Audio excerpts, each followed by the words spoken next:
We have our colleague Kate Baldwin. She's coming up right now. Guys, really appreciate it. Thanks so much. And as you said, this breaking news out this morning, and a new chapter begins. A man arrested in connection with these bomb packages, with these suspicious devices, 11th and 12th suspicious devices intercepted today. A lot to get through. Let me get straight over to Shimon Prokupecz. You and the team have been working on this breaking news all morning.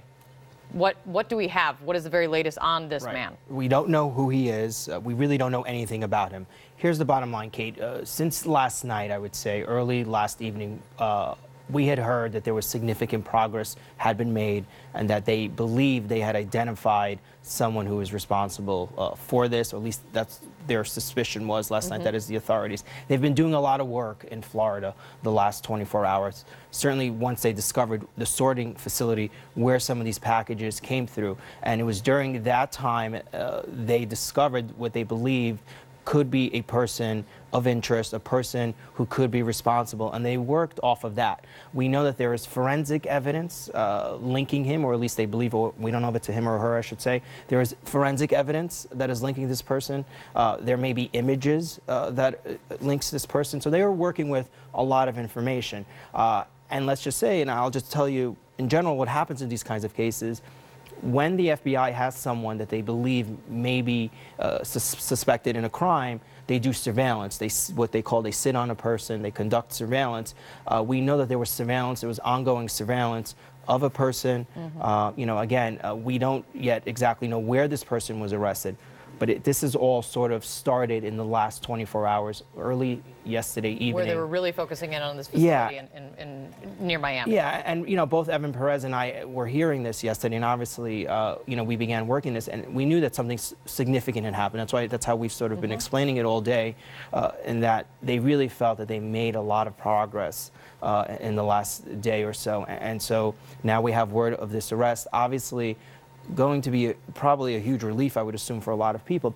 The other thing that's important is they need to make sure there are no other packages. Right. What's not clear is the packages that have been discovered today, if they were sent in the mail recently, or if they were at the same time as the others, or if there's a different time. But let's assume this, right? If this person was under FBI surveillance, then the FBI would know that there were more packages placed in the mail, and they would have been able to intercept it.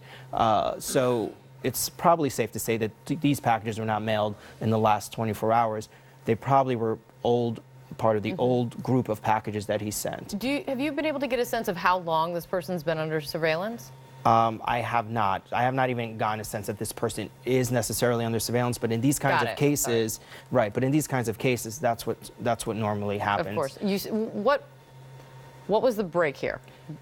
I think ultimately, and I don't know 100% honestly, but just in talking to people, I think it's going to be some of the forensic stuff. I also think that could be images, DNA, that could be fibers, yeah. that could be things I left also behind. think it's going to probably be photos that help them link this person to some of this, right? You have to assume that this person had to go somewhere to mail these, right? Maybe a mailbox, maybe a post office, so there could be images from there.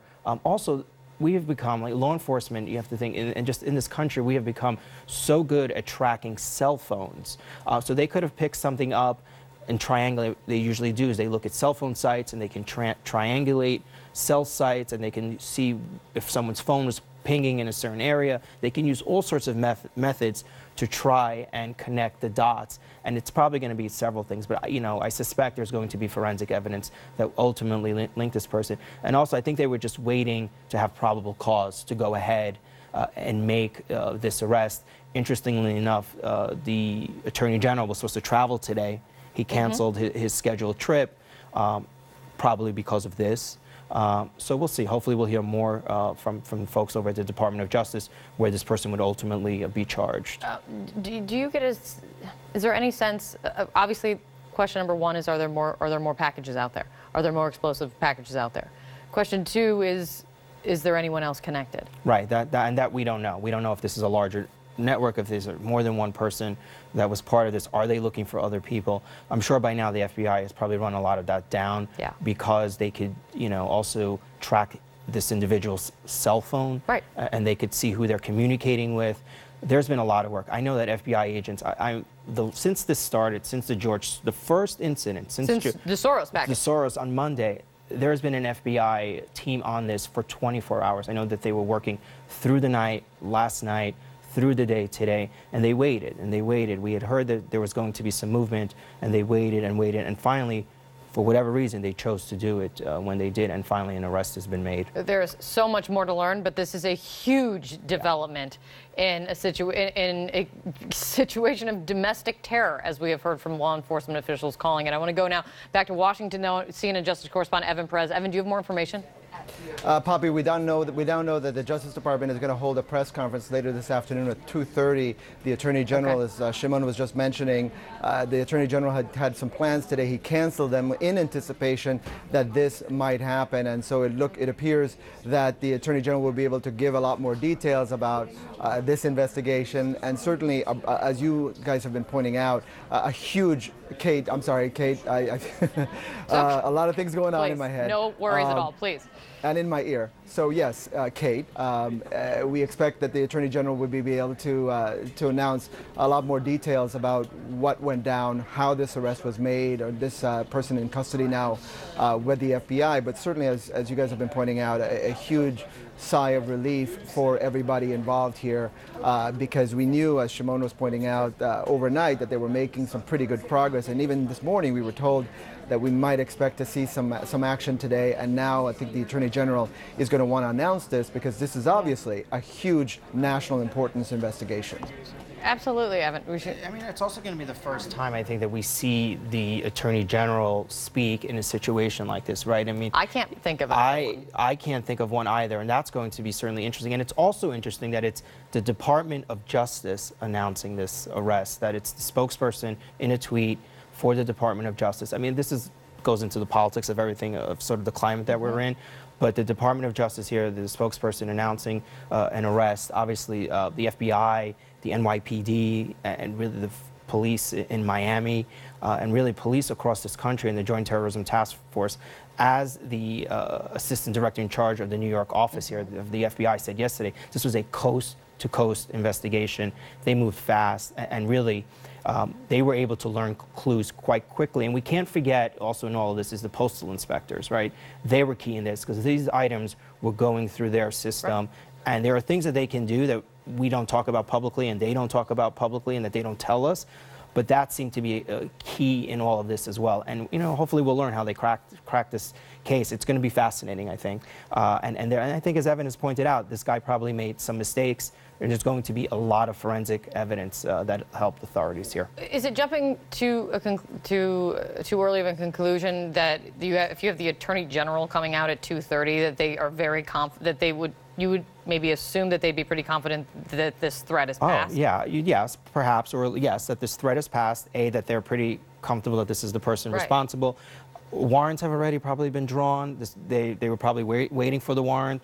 A complaint has probably already been drawn, so we'll probably have this person in court at some point, if not later today, tomorrow. Eventually, this person will have to come to New York. It is the FBI in New York that is overseeing this case, so it could be that this person is eventually brought here. So, yeah, it is for certain that, you know, look, sometimes in these cases they wait before they make an arrest because they want to make sure there is no other threat. They want to make sure that no one else is involved. So it could be that that's what they were waiting for. Well, and I also am curious to find out, come 2:30, how careful they needed to be if there was surveillance. If you're dealing with someone who's been putting together explosive packages, how careful they needed to be in getting near this person. And they want to build a better case. So as the news events are happening surrounding this investigation, we're all reporting on it. Right. New information is coming out. How is this person reacting? Who is this person calling? Who is this person texting? What are they doing? That's why they do their surveillance. And B, also, if the person is under surveillance, they could build a better case. They think they have it contained where this person is not going to flee the country or flee the state, and therefore run the risk of obviously escaping and then them not being able to arrest him. You know, they usually wait till they could build a better case. Shimon, stick with me. Evan Perez, I want to get back to you. You got some new information coming in, Evan. That's right, Kate. One of the things that the authorities, as Shimon was pointing out, the authorities were doing today was simply sitting on the suspect. They knew that the suspect was from Florida. I think we've been all but hinting and hinting at that issue because we knew that the authorities were focusing all of their attention in southern Florida, in the Miami area, and we now know that that's where the suspect lived. The arrest, he's now in custody and he's now in the hands of the FBI. But that was one of the sensitive things that they've been working on this morning, was to make sure that they were sitting on him, making sure that he couldn't do anything, get away, or harm anybody or harm himself before they were able to move in and arrest him. And so it appears that they were able to do all of that without any harm coming to anyone. But we know that the suspect lives in Florida. He's from there. So that was a huge relief for the investigators as they were trying to get to the bottom of this yesterday. Kate? Evan, as you were speaking, I was just getting some more information. Let me pop up some video that we're just getting in. I'm going to look at it at the same time with you guys for the very first time. This is from our affiliate WSPN. Obviously, they're out of Miami. This is, I'm told, in Plantation, Florida. And there is a whole lot of activity, Shimon, that you can see right there. You know, Kate, we know that there's been a whole lot of activity in Florida.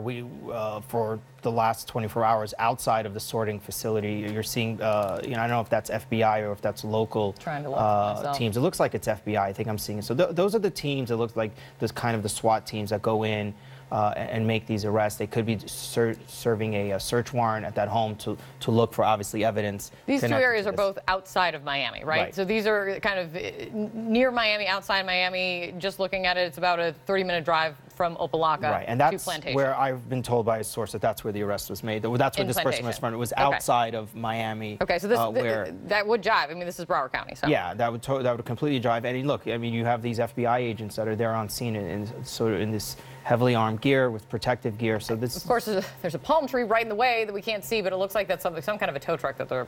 Oh, that could be his van, maybe. Yeah, or like a van that they're removing. That I wish we could go in even further to take a look at that. Evan, does this jive with I don't know if Evan's with us still, but Evan, let me know what you think with what we're looking at right here. Yeah, that's right. We're told that that's the place where the arrest was made. Now, I don't believe this is the home of the suspect. The suspect lives a few miles away in another location there. This is all in the suburban area of Miami. All of this is all within a few miles of each other. The Opelika postal processing facility is just down the road in just north of Miami. Plantation is in southern Broward County, and the suspect lives not far away, also in that same general region. So the FBI has been certainly moving all their resources. The ATF and the U.S. Postal Inspection Service, all of them were sending all of their resources to that same area because they knew that that is the likely place where this is all going to end. And so what you're seeing there, the pictures you're seeing there, I believe it's not a home, it's a business. And this person was put into custody there this morning without incident, it appears, according to sources we've been talking to. So wait, according to your sources, this person was taken into custody at a business, not his house, not his or her house? I believe this is not his home. I believe he lives in another location not far away from there. Okay. All right. I'm just watching this with you, trying to see what else we can see as this tow truck is moving in, obviously positioning near this van. We're going to keep an eye on this. At the same time, I'm also getting from CNN's Liz Stark, Evan, that Jeff Sessions is actually at the White House as we speak.